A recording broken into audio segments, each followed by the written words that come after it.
오늘 본문은 무화과나무에 대한 이야기입니다. 앞부분에 보면 예수님이 무화과나무를 저주하신 장면이 있지요. 그게 어디에 나옵니까?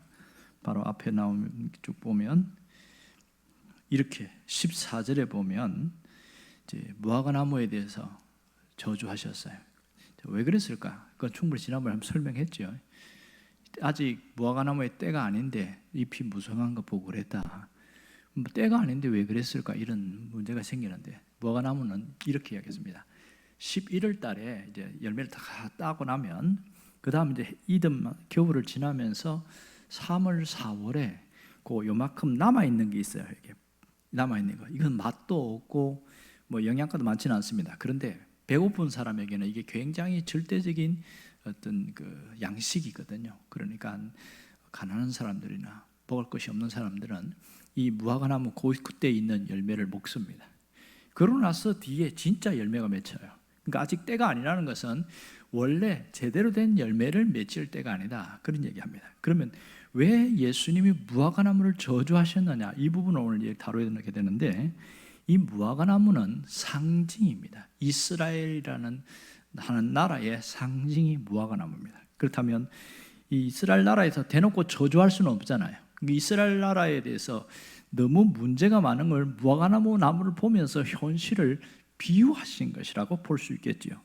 이 나무에 열매가 없는 것은 이 이스라엘 나라 전체에 어떤 종교적인 행위를 하는 사람들에게 영적인 열매가 전혀 없는 상태, 이것을 말하고 있는 것이죠.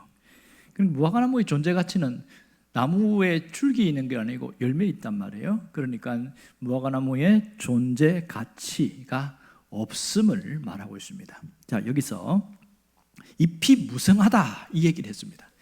잎이 무성하다는 것은 두 가지 의미를 갖고 있는데요. 하나는 이 종교 외형주의입니다. 종교 외형주의. 겉만 화려하고 번지른한 걸 이야기하는 거죠. 또 하나는 이 열매가 전혀 없는데 그걸 가려주는 역할을 잎이 무성하다 이렇게 이야기합니다. 실상 아무것도 없는 거. 하나님 우리에게 원하는 거 뭐예요? 하나님은 이렇게 우리가 외형적으로 뭔가 화려하고 대단하고 그거보다 진짜 하나님 원하는 것은 열매라는 사실을 알 수 있습니다. 신앙의 꽃은 줄기에 있지 않고 열매에 있습니다. 신앙의 아름다움은 열매를 통하여 만들어집니다. 그러므로 우리가 늘 예수를 믿으면서 꼭 잊지 않아야 될 것은 본질이 뭐냐, 이 중심이 뭐냐, 핵심이 뭐냐, 이걸 잡아야 됩니다. 신앙의 핵심은 하나님과의 관계에 있어요. 이 하나님과의 관계를 통해서 나타나는 결과가 뭐죠? 열매입니다. 아직도 잘못 이해하는 사람은 자기가 신앙생활하면서 자기 자신이 열매를 맺으려고 하는 사람이 있습니다. 이 사람은 잘못 이해하고 있는 거예요. 열매는 내가 맺는 것이 아니고 하나님이 맺게 합니다. 쉽게 말해서 나무의 열매는 열매 자체가 맺게 하는 게 아니라 뿌리에서 올라온 모든 영양분을 통해서 열매를 맺게 되어집니다. 그러면 우리가 해야 할 일은 뭐냐? 가지에 붙어 있으면 된다. 예수님 말씀도 그렇잖아요. 가지에 붙어 있다는 게 뭡니까?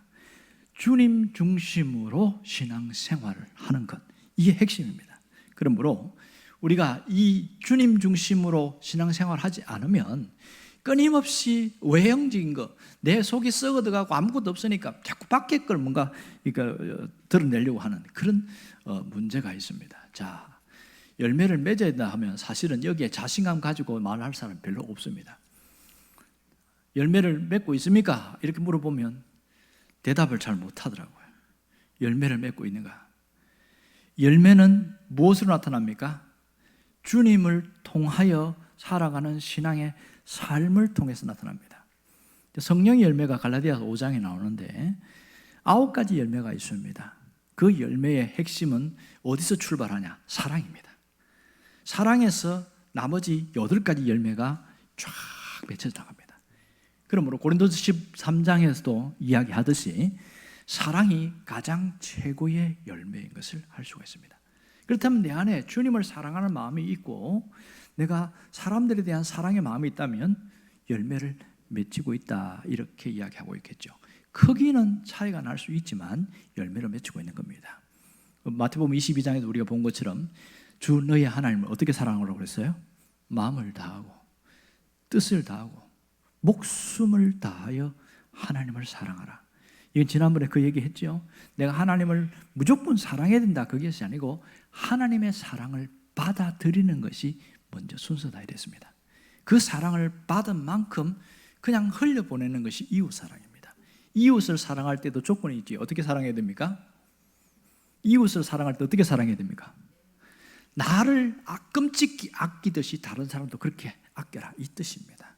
그러니 주님은 이게 열매다 이렇게 이야기합니다. 그렇다면 여러분들에게 그 사랑이라는 게 남아있다면 나머지는 점점 맺혀가는 거예요. 다시 한번 말씀드립니다. 열매는 내가 맺는 것이 아니라 주님께서 맺게 하십니다. 내가 해야 할 일은 오직 주님께 붙어 있는 일입니다. 주님과 함께 하는 일이에요. 주님과 동행하는 일입니다. 이럴 때에 좋은 열매가 맺힙니다. 여러분의 그런 열매 맺히기를 주의 이름으로 축원합니다.